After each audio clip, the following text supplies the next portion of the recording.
intelektual tukang atau intelektual kelas kambing itu yang bilang, oh bisa diamandemen, caranya begini, memberitahu malah caranya. Nah itu yang harus kita lawan. Bahkan antara klaim Pak Luhut dengan Caimin sendiri berbeda.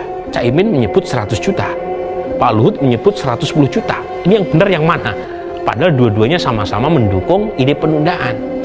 Jadi itulah sarana kita untuk menghukumi pemerintahan yang tidak serius.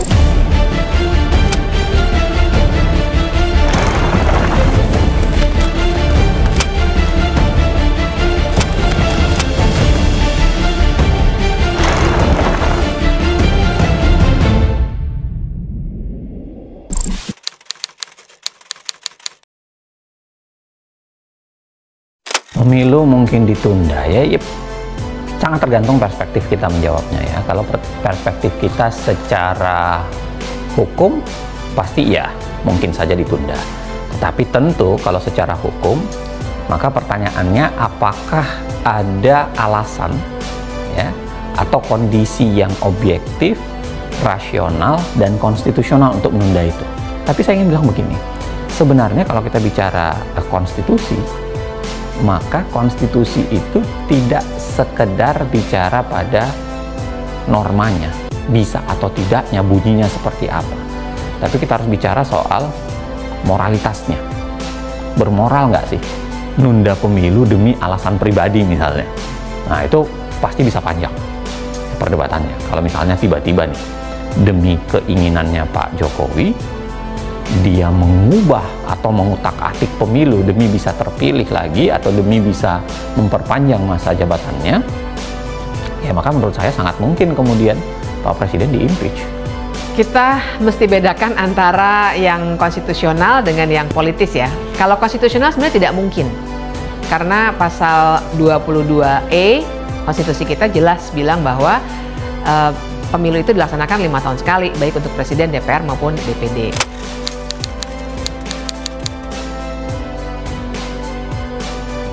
Pemilu itu adalah sarana kita.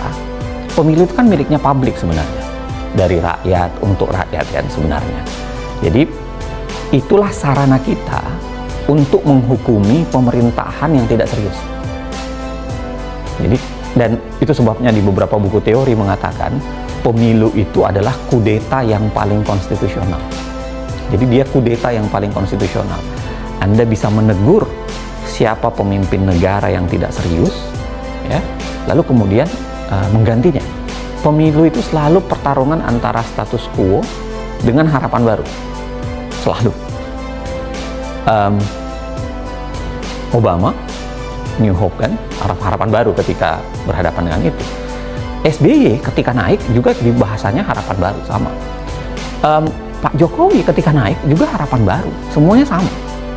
Nah, dengan ditundanya pemilu, kita kemudian kehilangan harapan baru itu. Karena paling tidak, pemerintahan akan sama aja dengan yang ada sekarang. Jadi ini ruginya itu pada taraf yang paling dasar terkait dengan mengapa pejabat publik mendapatkan mandat demokratik. Kalau misalnya pemilu ditunda, maka Presiden, kemudian DPR RI, anggota DPD, termasuk juga kepala daerah, itu tidak punya mandat demokratik untuk mengelola hidup publik. Nah, kalau misalnya mereka jabatannya diperpanjang melalui penundaan pemilu, pertanyaan yang wajib kita ajukan adalah mereka mewakili siapa? Sementara pemilu adalah satu-satunya mekanisme demokrasi agar pejabat publik bisa mengatasnamakan rakyat. Nah, kalau mereka ditunda, apa dasar publik atau rakyat mengikuti perintah dan kewenangan yang mereka punya? Kalau misalnya mereka tidak punya kewenangan, tidak punya mandat publik, mandat demokratik, saya kira rakyat berhak untuk melakukan pembangkangan. Bahaya pemilu ditunda, satu, demokrasi kita akan runtuh. Karena bahkan dikatakan bahwa syarat dari demokrasi, syarat dari sebuah negara dikatakan demokratis adalah pemilu yang rutin, yang reguler begitu istilahnya ya. Itu pertama ya, dan ini justru penting sekali karena kita jangan berpikirnya cuma ditunda 2 tahun misalnya, habis itu kan bisa lanjut lagi. cara berpikirnya bukan begitu, karena begitu pemilu sebagai prosedur penting dalam demokrasi dikacaukan ritmenya, maka akan ada kepercayaan tinggi dari para penguasa untuk bilang kalau begitu demokrasi kita main-mainkan saja semau-maunya penguasa.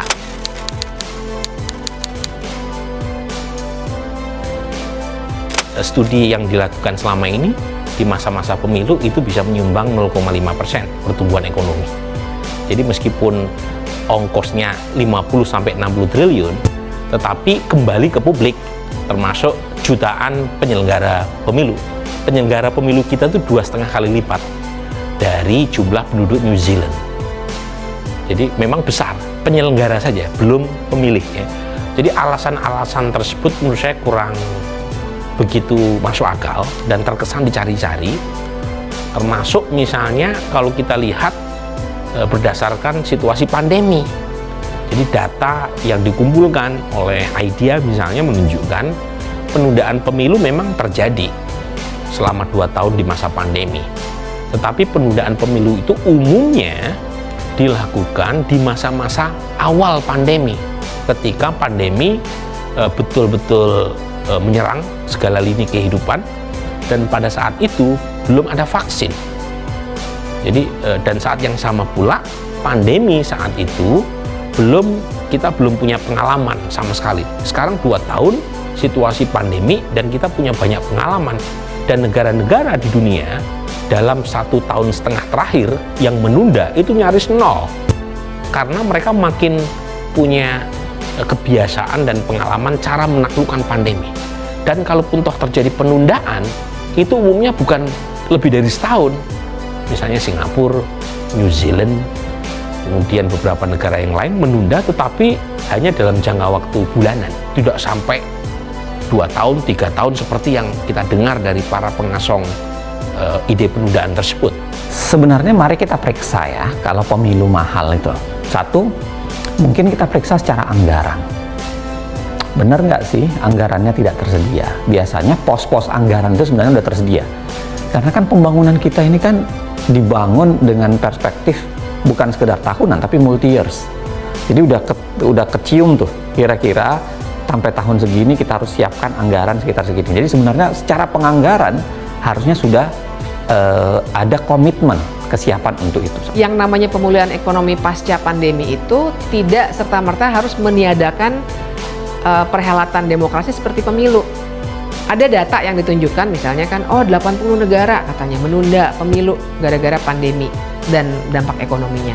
Tapi yang tak diungkapkan adalah ada 160 negara lain yang jalan terus dengan agenda pemilunya.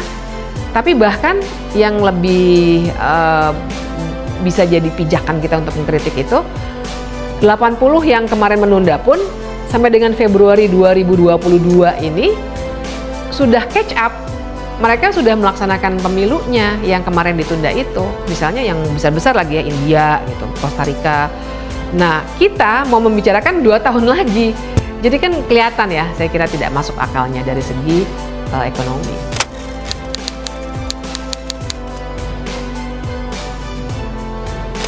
Barangkali yang pertama harus diperiksa datanya ya. Saya sering mengatakan begini, belakangan ini pemerintah, kesan saya ya, datanya data tunggal deh, nggak punya data pembanding. Jadi ya apa yang diyakini, apa yang didapat datanya seakan-akan itu data tunggal, tidak punya data pembanding. Padahal data pembanding ini menjadi penting. Mari kita periksa 110 itu. 110 itu jumlah pemilih kita kan 178 juta. Yang masuk, yang memilih ketika pemilu itu kan sekitar 120-130 juta. Itu hampir 90% dari pemilih berarti ya. Kita nggak tahu dapatnya dari mana 110 itu. Ya ini saya kira sebenarnya sudah banyak ini ya data pembanding yang menunjukkan sebaliknya. Misalnya teman-teman yang punya data, misalnya Don Emprit gitu ya, yang sudah menyatakan bahwa itu sebenarnya mustahil karena netizen itu juga pertama dari segi jumlah tidak sedahsyat yang dibicarakan 110 juta, tapi yang kedua perhatian pada isu ini juga tidak terlalu besar sebenarnya. Banyak perhatian lainnya seperti minyak goreng dan lain sebagainya. Bahkan antara klaim Pak Luhut dengan Caimin sendiri berbeda. Caimin menyebut 100 juta, Pak Luhut menyebut 110 juta. Ini yang benar yang mana? Padahal dua-duanya sama-sama mendukung ide penundaan. Nah, di antara media sosial yang paling banyak netizennya atau aktif usernya adalah Facebook, 140 juta tahun 2021. Kalau yang diklaim itu 110 juta, itu kan berarti hampir 90% yang menunda. Sementara Facebook umumnya tidak terlalu tertarik dengan isu-isu politik. Jadi kalau kita lihat data di media sosial, misalnya dari Evelo, itu salah satu analis big data juga, itu sebagian besar publik membicarakan kelangkaan minyak goreng dan JHT, bukan penundaan pemilu.